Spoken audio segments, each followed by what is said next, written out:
भाऊ, सोनमताईंचं या ठिकाणी नाव रिंगणामध्ये येत आहे. उपनगराध्यक्षाच्या रिंगणामध्ये नाव चर्चेत पण आहे आणि शर्यतींमध्ये आहे. काय अपेक्षा ठेवतात?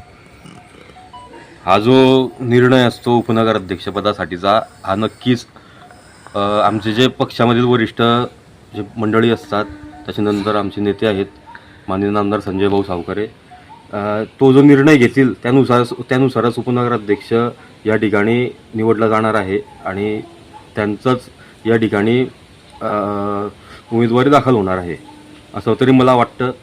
जरी चर्चा असली नावाची, तरी जर सर्व समीकरणं जुळून आले तर नक्कीच आम्हाला पण काम करायला आवडेल आणि आमचे नेते ज्या पद्धतीने आम्हाला मार्गदर्शन करतील त्या पद्धतीने आम्ही तो निर्णय मान्य करू. भाऊ, आपण कधी भाऊंकडे विषय केला, संजीव भाऊंकडे या विषयाला धरून नावासंदर्भात?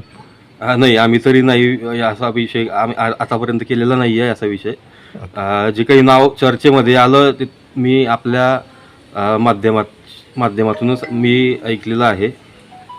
ओके भाऊ, काही बैठक वगैरे या संदर्भात होणार आहे? बैठक नक्कीच होईल. या 1-2 दिवसामध्ये 15 तारखेला उपनगराध्यक्षांची निवड आहे. या 1-2 दिवसामध्ये नक्कीच पक्षाची बैठक लवकरच होईल असा अंदाज आहे.